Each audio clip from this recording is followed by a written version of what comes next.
Let me ask you something. Are you getting everything out of your rent-to-own business? If you're not an A-Pro member, then the answer is probably no. Look, advocacy is A-Pro's bread and butter. This is why they were created and what they do best. But here's the thing. A-Pro membership is about way more than advocacy. A-Pro connects you to the movers and the shakers of the industry, people who've been there, done that, and they can help you do it even better. A-Pro's monthly webinars give you expert insights and actionable takeaways. It's like having a masterclass for your business every single month. Got questions about complex regulations or sticky situations? No problem. A-Pro's legal hotline gives you direct access to experts who have got the answers. That's a peace of mind that you can't put a price on. And let's not forget the resources, news, updates, and tools that keep you ahead of the curve. Scholarships for your team? Check. Disaster relief when you need it most? Double check.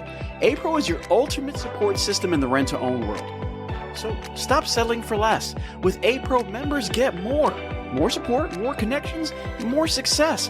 Head over to rtohq.org and join the A-Pro family today. Because in this business, more isn't just better. It's essential. See you at the top with A-Pro.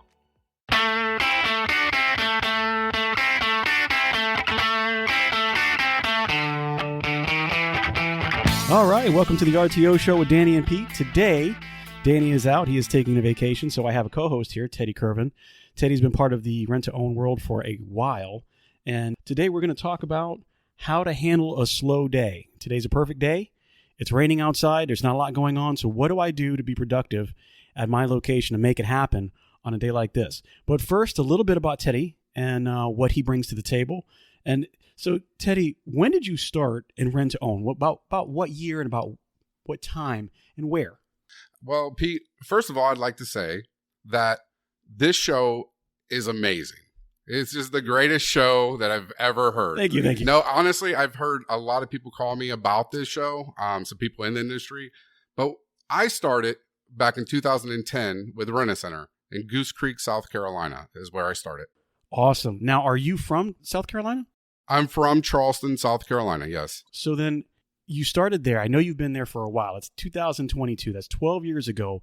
You've been other places. Where have you been? Well, rent-to-owns brought me a lot of places. It made me move to Florida. I went to the east coast of Florida with Buddy's Home Furnishing, then to the west coast, Tampa area, with Buddy's Home Furnishing franchise, then on to CPL Rent King. So you got 3 different areas, 12 years of experience. You've been doing this for a little while. What made you stay in rent-to-own for so long? You got in and then you stayed. How did that happen? You find something that you're good at and you kind of stick with it, Pete. That's true, right? We never get, once you're in, you're not out. So you're something different than the normal rent-to-own. You're actually working in a different area of rent-to-own. What's the name of that and what actually do you do? Well, I think in one of your podcasts previously, you said, the relationships that you build in rent-to-own, and that's important. I have a best friend, Billy, and he was with RTO National, which we do sheds and carports, steel structures, and other things too. But an opportunity came up about a year ago, and he put my name in there, and we did an interview, and now I'm the regional sales manager for the Southeast for RTO National. That's Georgia, Florida, and Alabama. That's sick. That's really awesome. Now, a little bit of backstory about Teddy and I. So we actually started working together as different store managers in Buddy's Home Furnishings. And that's actually one of the reasons I came back to Rent King was because Teddy was working there. He's like, hey, man, I'm here. Come on board. Let's make this happen. So we're rocking this out. And then I get to a position where I'm actually a district now. And then Teddy's like, yeah, I got to go. What's going on, Teddy? What's going on? He's like, hey, man, I'm going to be like a regional. Like, I'm out, bro. Yeah. And how do you say no to that? You're in the same type of business. You found a different angle to make it happen, whether it be, sheds or carports, whatever the case is. Billy calls you up and says, dude, let's roll. And then you're out, right? 2 weeks later, you make it happen. And you've been doing it for what, a year or so now? It's been a little over a year. We've been successful. There's a lot of similarities and differences, too, with what I do. And we're going to actually get into that today with what do you do on a slow day. What would you tell somebody who's now coming into rent-to-own? How would you advise them, being somebody that's been in it for 12 years now? What would you say? If somebody would have told me this, that would have been great advice, right? And if I wish I kind of heard that within the first 2 years, but now you're here, right? And you've learned it. So what advice would you give to somebody who's new? The advice that I got when I first started, Pete, and to be honest with you, I feel like we were pretty successful. My first boss, he told me, he said, Teddy, there's collections and then there's sales. Pick one and be good at it. You know what? It's funny. When Danny and I sit down, we actually had this in one of our interview things, and we always ask, are you collections minded or are you sales minded? Mm-hmm. And not that it would disqualify anybody from any position, but it just kind of gives you their thought processes and how they think. Are they calculated? Is it very numbers driven? Is it very math driven?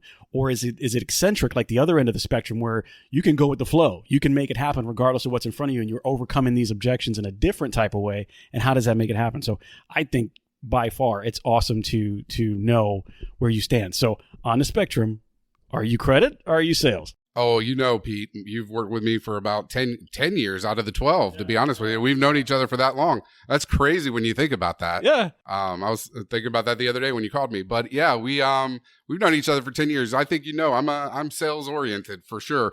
I think we worked together. You were my boss at one point, and then you know how we roll. We get some crazy times, man. Yeah.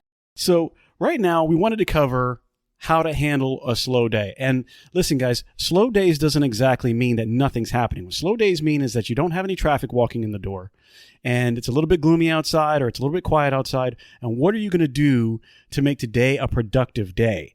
And I think the best thing to remember is that there's never a slow day. There's only a day where you're not being productive. And if you're productive every day is a fast-paced, quick day. So how do you do that, right? The first thing I would say is take a look at everything that you have going in your store, because you're going to have a million things that are left unsaid, undone. And then you start tackling those one at a time, and you make those a priority so that when you're doing them, they also affect the day after and the day after and the day after, like handling the sales calls that you haven't been able to get to, right? Or tackling those files that, you do those callback files. Like everybody says, yeah, I do the callback files, and they don't do the callback files, right? You make a sale, and then you call back in the next, 48 hours, 24 hours and say, hey, was the delivery on time? Did they make it there? Did they give you all the accessories? And then have that banter back and forth with the customer and really make something out of it. Now you're doing it as a GM. Now you're doing it as a sales manager. And you have the right people calling back at the right situation to make the right calls. That can generate business on its own. Well, you talk about the callback on the file. Are we still calling the references that are on the file? Birds of a feather flock together. So call mom, call dad, call cousin, see if they need anything. Remember, you can offer them anything you want to. Great idea. The next thing I would say is look at your showroom, right? Everybody wants to think that they have a great showroom, and you do, but now's a great time to really take a look at your tags, not just tagging, but do your package tagging. Take a look at the items. Are they tagged correctly? Do they have the right term? Are they set up at the right same as cash? And when I say that, this is a great time to show your assistant, to show your salesperson condition-based pricing, right? Condition-based pricing based on how does this look and what would you pay for it, or can you get out of it what we're looking for? It's a great time to do refurbishment on that item so that you can raise the value of whatever you're selling, because everything's pre-loved, right? You usually want it like a 60-40. You have 60 pre-loved and you have 40% brand new. I mean, what would you do? I think that making sure that I refurbish first, making sure that I get all the parts for it, and then putting it on the floor and tagging it, of course, making it smell good and everything like that would, of course, increase the profitability by making it worth more to somebody else. You're right on that, Pete. You have about a 48 hour window that you need to see what you can get out of it. If it's a dog, it's a dog, though. I mean, let's get rid of it. Let's put it on clearance. We've seen some dogs, right? Yeah. Put it on clearance, get it out there, because you don't want a customer to come into your store and see that. Then that's a reflection on you and your business, and you really don't want that. If it's a clearance item, let's get it out of the door. Let's price it appropriately, like condition-based pricing. Get it out of the door. Another thing that you can do is review the reports. I know a lot of guys are like, yeah, I review reports every day. No, take some time to really look at it. Go through and see what your hot sellers are. That'd be a great time to see what's selling. Your PS5s, your furniture. Is it a hot time for bedroom sets? What do you have on rent? Take a look at your free time. Take a look at your money. Making sure that they're on point. Some people love doing that. Danny would never do that with me. I would never do that with you also, Pete. Everybody does their own thing. So I would do that. I think I'd be probably alone on that one. You can also take this time, and this is probably the best time to do it is training. When you have a minute, it is slow. Grab whoever you're doing with. Do the condition-based pricing with that person. Do the files with somebody. Call references with somebody and get them to chime in, and then do it themselves and follow up on them. Okay, I'm going to do it. Now we're going to do it together. Now you're going to do it, and I'm going to sit with you, and I'm going to critique you to a point where, not that I'm going to kill you for it, but I want you to be the best at it. Because at that point in time, you're giving value to somebody else so that they can give value to the business. Absolutely. I agree with that 100%, Pete. That's the best training time, is when you don't have much going on. You have plenty of time to train that next man up mentality. Even if it's a delivery guy and you need to train them on maybe calling through a route. If it's an account manager, have them do some inventory with you. There's all kinds of things you can do when it's slow like that. One of the best things that we can do now, because some people are really addicted to their phones, right? Give them a purpose to be on their phone. You want to be on it? That's great. Take them to the showroom. Flick on that, that Facebook Live or that TikTok. Let's make a video. Let's have fun with a slow day, and let's showcase the product. Let's show them what we have on sale. Let's show them what this monthly sale is, and get them involved. Get them in it. There's nothing like seeing yourself on camera. I know these guys, especially these young people, they love to see themselves on camera, right? And you're selling stuff. Make them a part of that. Maybe putting them in charge of the social media because they are younger, or if they're younger, those guys and gals have a knack of kind of doing it. They know what's in style. They know what's trending. But make them part of it and get them out there, and then train them to be in front of that camera and say the things that need to be said and have a good time doing it. You know what I mean? That's what it's all about. Well, I will say that in the past year, I've seen you guys and on my following all the Rent Kings, and I see Danny and Pete. I see everybody going live, and I think that's a neat idea. A few years ago, I think me and my assistant at the time, we started it, but we never... We didn't get it polished. And now with the Facebook Live and what you guys are doing, it's through the roof. I mean, I see it all the time. Every time I get on Facebook, I see you guys, your smiling faces. Let's be trendy, right? Another thing that we can do is, when you're looking at your inventory, take a look at your 90-day idles. I think that's big all the way across the board, from Rent-A-Center to Buddies to Rent King to Rent to Own to anything, Magic Rentals. You don't want to have a high 90-day idle list, right? The meat and potatoes. So when we're talking about the sofas and the bedrooms and the mattresses, you're really going to want to take a look at those and you say, is this something that I want sitting here, right? This is a good time to do. Not only do you mark them, but you take a look at them and say, okay, this guy's been here for a while. Why has he been there? Well, it looks good. I've condition-based priced it. I think that's good. Maybe I need to move it. Maybe I need to move it from point A to point B and put it in my hot selling spot and kind of give it a little love, put some balloons on it, mark the first week free, whatever the case is, whatever floats your boat, and make that move, and then get your team involved. What do they get? Maybe if I get Little John to sell this bedroom set, maybe I'll buy him his lunch, $5-10, whatever the case is. Get them involved in that. And so I guarantee you do it enough times, and they're going to be looking for that item when he's a little down and out. He's like, hey man, I could use a Big Mac. Yeah. If I sell this today, am I going to, can I get something out of it? No, you're Absolutely. Right. Switching your showroom around is important. You have to do that. I think I did that every 30 days just to... A customer came in and passed by this couch 17 times. Move it to the other side, and then that's when they buy it. It's crazy. It's just like restocking milk at the grocery store. It's like Christmas all over again, right? All of a sudden. Yeah. The best thing to do, I think, is move around the showroom when you're having one of those slow months, especially in the summer months. And I've said it before, and I'll say it again. Summer months in Florida suck. It's so slow. What do? Move it around a little bit. Give it a little life, a little flair. Maybe you move your bedroom sets over a little bit, and you introduce a living room set. Maybe you put a dining room set in a different spot. Maybe you put the stereos in a different way, and you make it happen. It's sights, smells, and sounds in a showroom that just make it pop, and that's what's really important, to just make sure that you don't have the same redundancy over and over and over again. One of the things that I always say is, don't always be so quick to send people home on a slow day, because I know some managers. I'm not saying that we shouldn't do it. I know payroll is always important, but what really can we get accomplished in that time frame? They're expecting to be there, right? We're cutting a 40-hour check. So let's put them to use. And when I say that, whether it's training, whether it's learning, whether it's something repetitive, whether it's something that needs to be cleaned, there's always reason to have somebody there. So if you're on your A game, which I'll salute any of the managers who's got their A game going and they can let guys go home all the time, really take a look at it and go, what do I really need done? And I mean, sometimes it almost helps us define a sharper eye for ourselves. Did we really clean the showroom like we should? Is everything wiped down? Is everything vacuumed? Have we, is everything on the tag? Or is it on the left side of the sofa? Is it on the left side of the screen? Or however, your company does it. Maybe it's the right side or whatever. Have we done all the social media posts? Have we thrown out all the trash? Have we taken care of the back room? Have we, inspected the vehicles? Do they look good? Do they not look good? Right? How many times we got to go in there, right? Yeah. The other thing too, Pete, you don't want to just mess somebody's hours up just to mess them up. I mean, yeah, walking over dollars to make nickels, they're only going to be there 2 more hours. Let them stay. Let them learn something. Let them do something. There's always something to do. I mean, I've been doing this for a while. I've never had a day where I didn't have anything to do. There's always something to do. Absolutely. And then here's the thing. No matter what you're paying them, and we can go on the high end and say everybody's making $25 an hour, right? Is the $25 that you just saved for that hour worth what you didn't get done?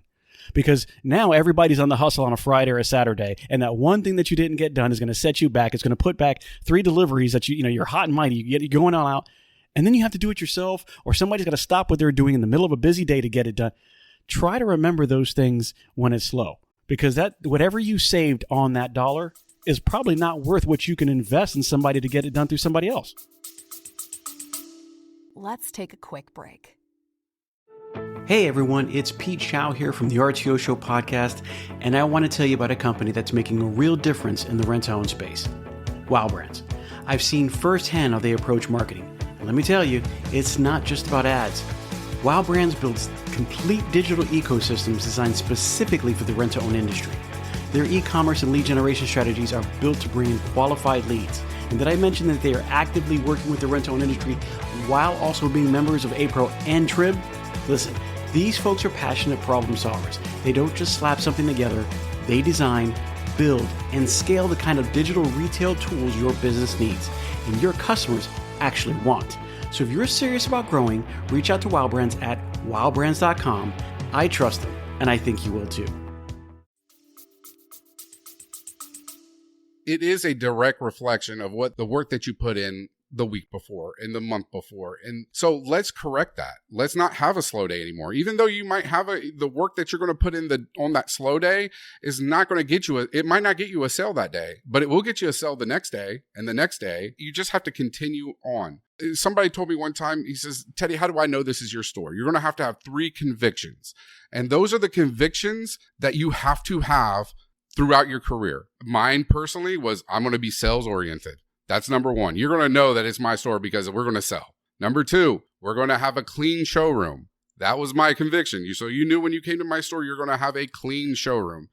And number 3 of mine was, we're going to have a good time. We're going to laugh. We're going to have a good time because you're at the store for, well, as a GM, you're there for 60, 70 hours some weeks. It really depends. But you're around your employees, you're around your coworkers more than you are your family. And it's very important that you have a good time. Now, Pete, you can chime in if you want to. Some things we kind of let go under, maybe the files weren't perfect. I can tell you that it's not always perfect, but the culture is super huge. I've noticed a lot lately when you're talking about these generations that are coming up and they're entering the workforce, they are so much more in tune to the work culture than they are of just making $1. And you have to make it worthwhile for them. You have to be able to laugh. You have to be able to get along. There's nothing saying that you can't hold somebody accountable, but you still want to have a great culture because, like you said, I'm going to work with you tomorrow and the next day and the next day. And there's that animosity is just not going to work. It's not going to get anybody to be productive. Yeah. And I'm not saying you have to be friends with everybody, but we have to have a good time while we're there, if that makes sense. Teddy likes having a good time. Teddy will have a good time. Yeah. We have to have a good time. We got to turn that music up loud and blast it and see what happens. And a customer can hear you smile over the phone. They can see you smile. That goes a long way.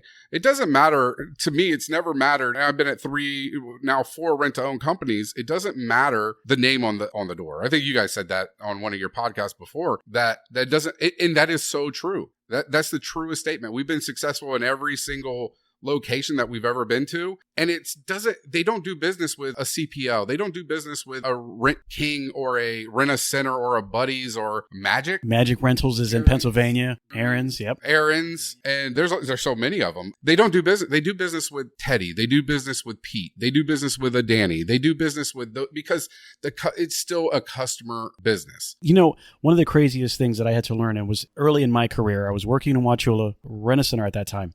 And I had a customer who came in. She was great. Her name was Pat. We used to call her Miss Pat because, in the country, they were a little older and Miss Pat. And so I actually had been working in Sebring. I just got over to Wauchula, and it wasn't a lot more city, but it was a little bit more city. And I was just gun ho. I was collection minded back then. And you was going to pay me. It was going to happen. And Miss Pat came in. And, she came in on a Monday and I came out, all swinging like, hey, man, you going to pay them fees. And so make a long story short, Mr. Pat said, no, I don't like your attitude. You need an attitude adjustment. Now, long story short, after she set me correct, right. She was actually a friend of the family for many years. And before she passed away, I actually would like to say that she was almost like a second mother to me. And she had to come in and remind me that we're doing business with people. It's not just a number, right? We're not just a closed number or an open number or the fees or the rental revs or the reoccurring revs. You're doing business with people. And if you remember that, all those things that I just mentioned, they fall in line. They do, Pete. If you remember that they're people and not a number, everything else will work itself out. Where I remember taking over the last store that I was at, and it was dying. You know that it was a dying store. We're not going to mention the name of that store, but it was dying. And they go, well, what do you do different? I don't do anything different. I just want to be there. If you want to be there, you're going to be successful. And if you want to be there, you're going to treat your people like they're people. And if you do that and ask them, hey, what else do you want? Just something simple. What else do you want? And you're friendly, you're going to grow your business. And in these slow days, there's somebody coming in to make a payment, Pete. Somebody's coming in. And I will say that I have never, in 11 years of running a location, a brick and mortar, I think 3 times in my career that we had a goose egg. 3 times. And one was when COVID first started. You remember that. And we had to lock the doors and taking payments and running them back. That was a strange time. That was one of my crazy experiences. To be honest with you, we made a showroom in front of the windows, if I'm not mistaken. But yeah, maybe that and a hurricane, maybe. I remember you telling me that one store that you were at, you ran a rent-a-center right through a trailer. It was an office trailer in Wauchula, which I tell you, that's a crazy story. But so you've been doing this a while. You know really how to be successful because you've done it quite a few times. What do you see in the future of rent-to-own? What do you see coming down the pipeline? Well, what we have done at RTO National is we've moved to technology. I'm going to be honest with you. Technology is where it's at right now. We integrate with different companies and we could do a whole self-checkout. They can pick a shed if we have dealers, and if they have a website, let's say any type of website, you could put your inventory right online. The customer can go click it. From there, they can choose to do a cash payment, a rent to own, or a finance. We do traditional finance as well. I think that's where we're moving to be honest with you, Pete, is more tech savvy. I mean, the customers now are our age or even younger. And have you ever gone a day without looking at your cell phone? Oh, let me tell you, I hate to say it, but I think me and everybody else in America is like pinned to our phones. Yeah. And today I bought my groceries from Instacart. An app, right? An app. Yeah. It's an app. So my groceries came to me. Now everything I buy now is online, to be honest with you. I have to agree. I think rent to own is always going to have that traditional mindset because of the way it was formed and made. But I will say that I believe at somewhere down the pipeline, rent to own will be an app. I do believe that as well, Pete. It's a different client base. You're still going to need the brick and mortar stores for your clients into those areas that you're in. But there's different people out there that use rent to own. I think I saw you guys are doing 12 months same as cash now. We have 12 months same as cash on select sets. Yeah, 12 months. That's unheard of. I've never even heard of that. And I was just like, wow, that's amazing. But 12 months same as cash speaks to a different person than a traditional the old school rent to own customer with a 90 days same as cash, or just give me the lowest payment that I can get. You're talking 12 months same as cash. Imagine that. You're not putting that on your credit. What if somebody's going to buy a house? I mean, those things happen all the time, Pete. You're talking people making just not our traditional clients.